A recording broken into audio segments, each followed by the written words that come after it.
पहली उंगली, दूसरी उंगली, तीसरी उंगली, चौथी उंगली, तलवा,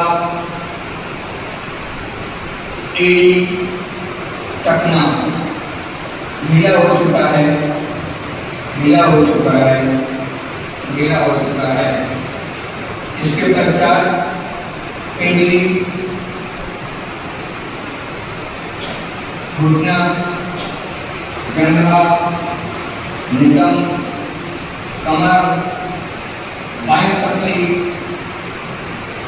बायां हाथ का अंगूठा, बाएं हाथ की कजली, बाएं हाथ का मध्यमा, बाएं हाथ की अनामिका, बाएं हाथ की कनिष्ठिका, पूरी हथेली, कलाई, भुजा, कोहनी, बांह, बायां कंधा। अब हमारा बायां शरीर पूरी तरह ढीला हो चुका है, ढीला हो चुका है, ढीला हो चुका है। उनमें जहाँ कहीं रक्त प्रवाह बाधित था या किसी प्रकार के तनाव थे, वो तनाव मुक्त हो चुका है।